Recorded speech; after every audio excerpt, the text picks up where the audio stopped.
Hello भावी अधिकारी मित्रांनो, मी रोशन बंडे तुमचं स्वागत करतो सिम्पली सिव्हिल्सच्या इकॉनॉमिक्स विषयाच्या सिरीजमध्ये. आज आपण इन्कम डिस्ट्रीब्युशन हा टॉपिक शिकणार आहोत. ज्यांना हा टॉपिक आधीपासून माहिती आहे त्यांना एक नवीन माहिती मिळेल आणि ज्यांना माहिती नाही त्यांना फ्रॉम बेसिक्स मी शिकवणार.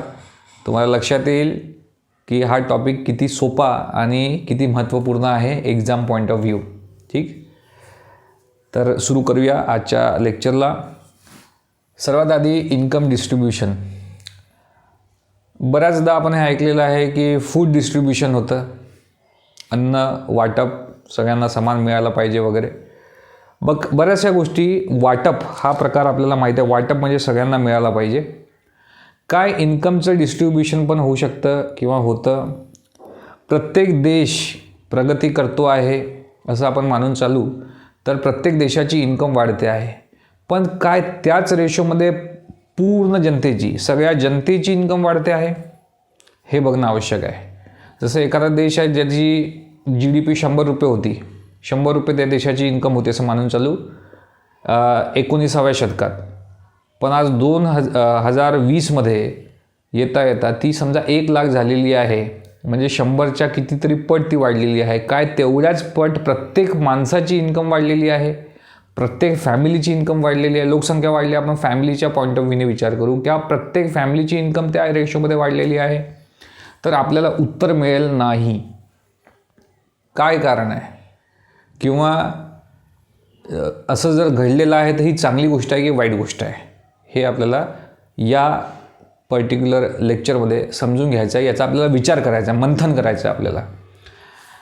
तर जर इन्कम डिस्ट्रीब्युशन प्रॉपर होत नसेल तर काही पर्टिक्युलर सेक्टरचे लोकच यामध्ये डेव्हलप होऊन राहिलेले आहेत, त्या इकॉनॉमीमध्ये डेव्हलप होऊन राहिलेले आहे, which is a very bad thing. वाईट गोष्ट आहे. असं व्हायला नको. जेव्हा आपण म्हणतो की डेव्हलपमेंट होऊन राहिलेली आहे, आपण एक मागच्या लेक्चरमध्ये एक्झाम्पल घेतलं, जे आखाती देश आहेत त्यांच्याकडे जेव्हा त्यांना तेल सापडलं त्याच्या आधी त्यांच्याकडे भरपूर गरिबी होती. अचानक तेल सापडलं आणि खूप श्रीमंती आली. पण ती श्रीमंती त्या सर्व लोकांमध्ये आली का? नाही.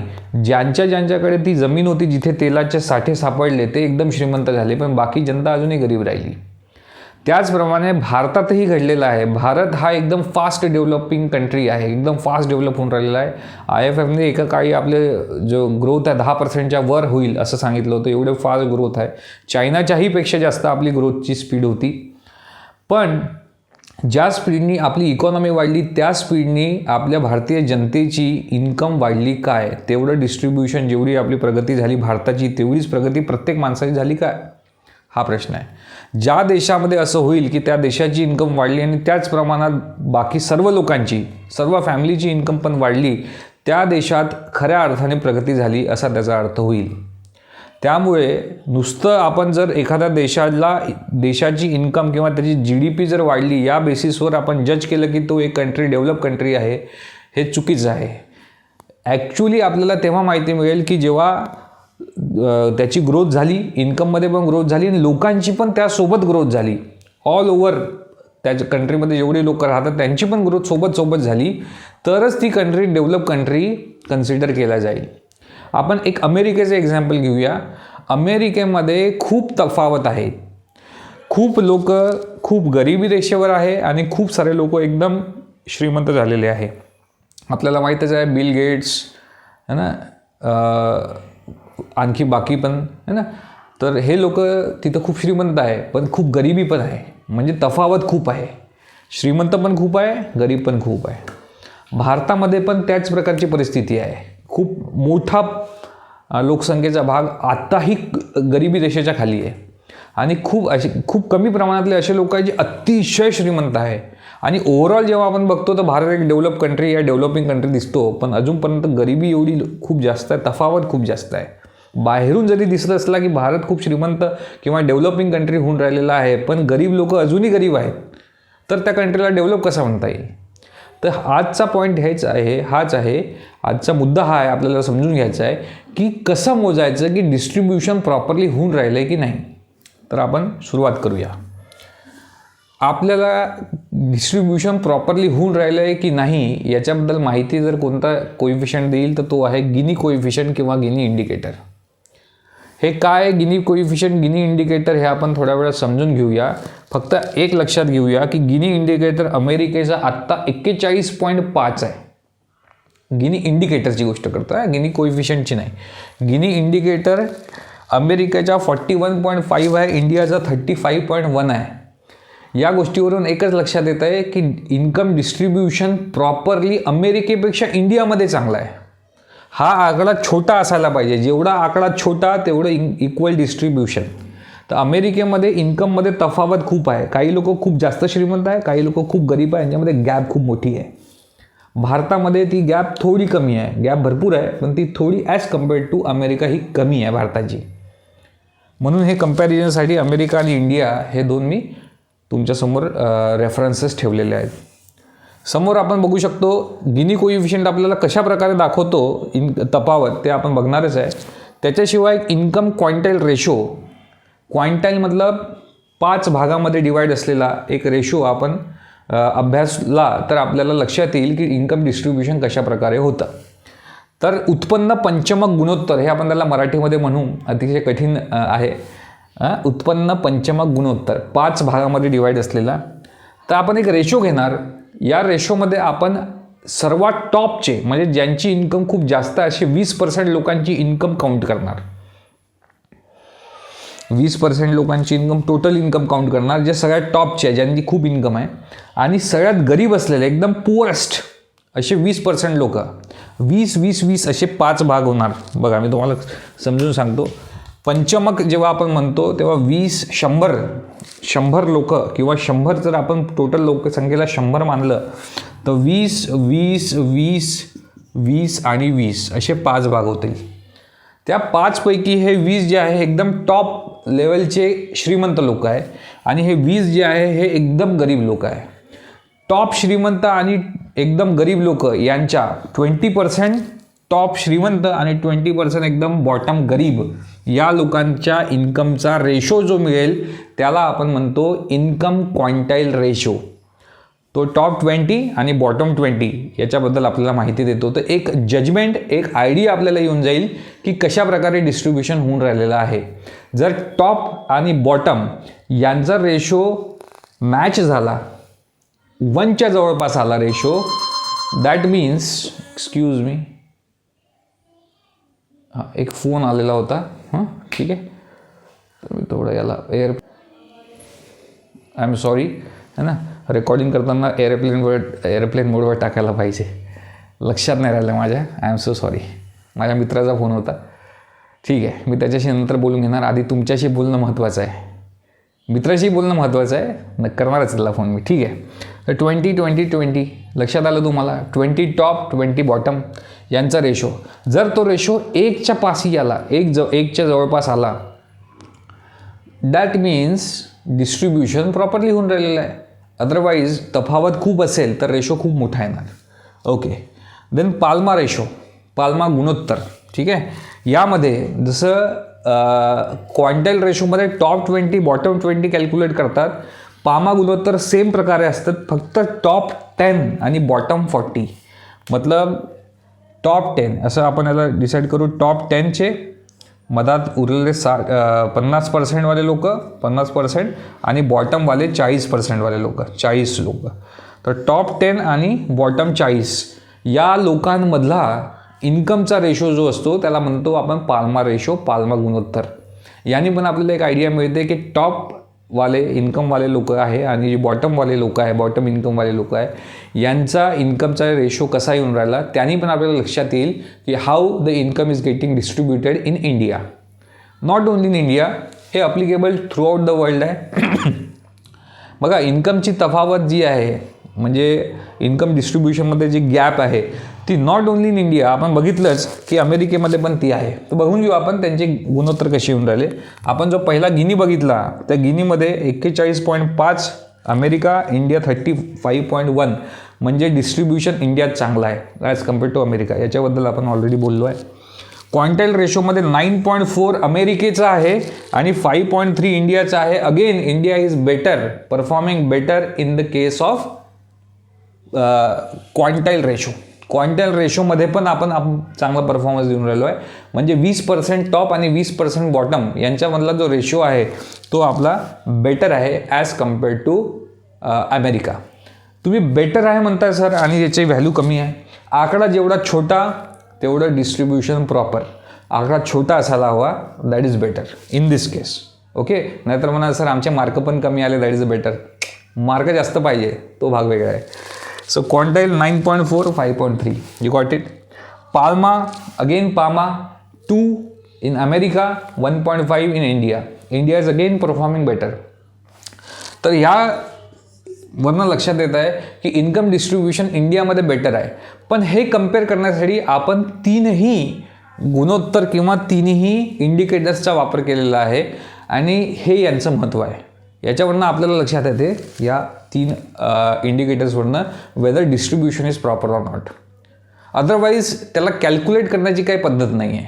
पण ह्या 3 गोष्टींनी आपल्याला ती पद्धत प्रोव्हाइड केलेली आहे. गिनी इंडिकेटर एक्झॅक्टली कसं काम करतं हे आता आपण बघून घेऊया. ओके, तर बघा हे गिनी इंडिकेटर आहे, इथे मी दिलेलं आहे.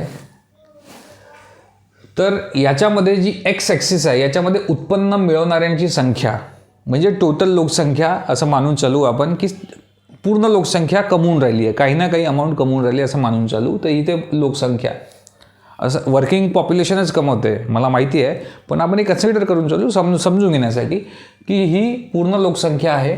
आणि उत्पन्नातील वाटा, उत्पन्नातील वाटा म्हणजे देशाच्या उत्पन्नातील वाटा, किती उत्पन्नात त्यांनी वाटा दिलेला आहे, कॉन्ट्रीब्युशन केलेलं आहे एखाद्या पर्टिक्युलर लोकसंख्येतल्या भागाने. ठीक आहे, तर ही असं आपल्याला लक्षात येऊन राहिलं आहे.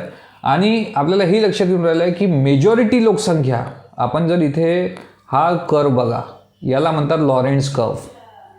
ठीक आहे, गिनी कोइफिशियंटमध्ये लॉरेन्स कर्व आहे. लॉरेन्स कर्व दाखवून राहिला बघा. इथनं आपण लोकसंख्या वाढवत जरी गेलो तर आपण इथपर्यंत जरी आलो तरी ही इन्कम कमी आहे आणि हे काही 20% लोकांची खूप जास्त इन्कम आहे. म्हणजे इथं 20% लोक जास्त कमाई करून राहिले 80% लोकांपेक्षाही. तर हा कर्व आलेला आहे.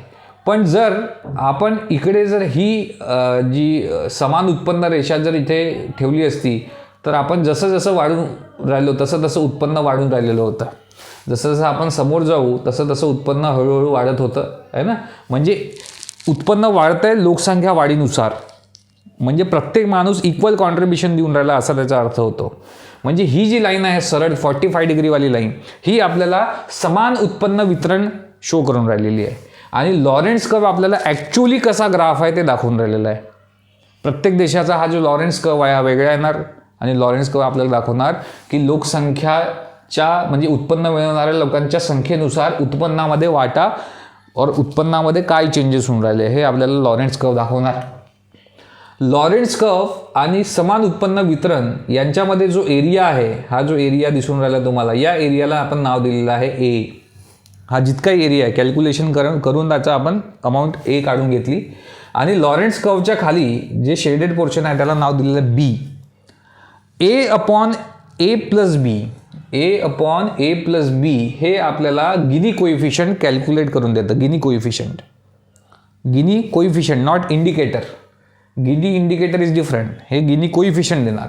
गिनी कोइफिशियंटची व्हॅल्यू जर 0 आली तर खूप समानता आहे, मतलब इक्वल डिस्ट्रीब्युशन आहे, सगळ्यांना बरोबर समान प्रमाणामध्ये इन्कम डिस्ट्रीब्यूट झालेली आहे. आयडियली असं व्हायला पाहिजे, पण it's the ideal condition, it is not a real condition. Real कंडिशनमध्ये लॉरेन्स कर्व प्रेझेंट राहणार, काही ना काही तफावत तर राहणारच, कितीही प्रगत कंट्री असली तरी. त्यानंतर एक जर आन्सर आलं जीचं, गिनी कोइफिशियंटचं, तर एकदम असमानता आहे, खूप जास्त असमानता आहे. ठीक आहे, खूप जास्त असमानता आहे.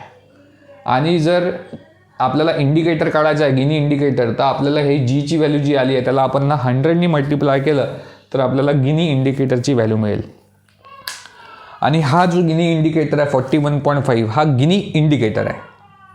गिनी कोइफिशियंट की व्हॅल्यू 1च्या वर जाऊ शकत नाही. It is maximum value of Gini coefficient is 1.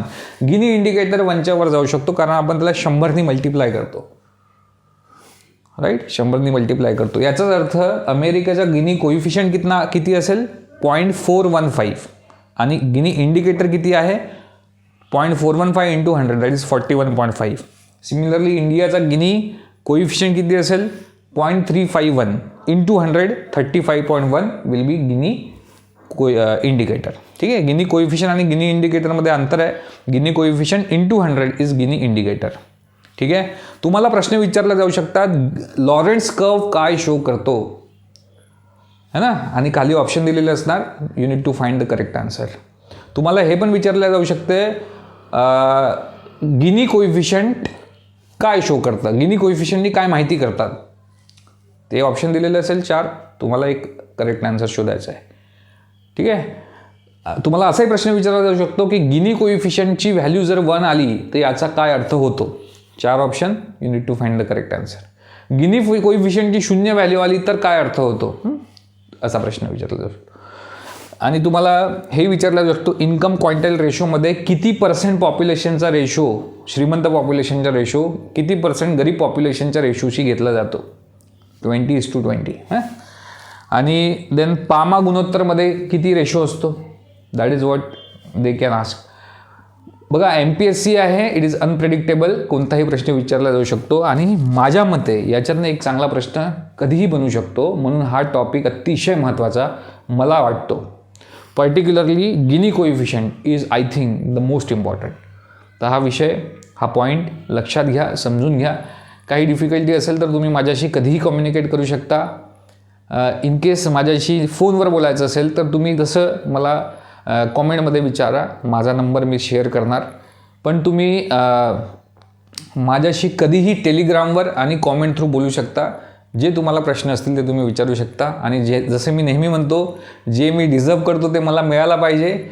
जर तुमच्या लाईकला मी डिझर्व करत असेल तर मला लाईक नक्की मिळायला पाहिजे. शेअर अँड सबस्क्राईब करा, ज्यांना गरज आहे त्यांच्यापर्यंत व्हिडिओ पोहोचवा. भेटूया नेक्स्ट लेक्चरमध्ये. तोपर्यंत बाय.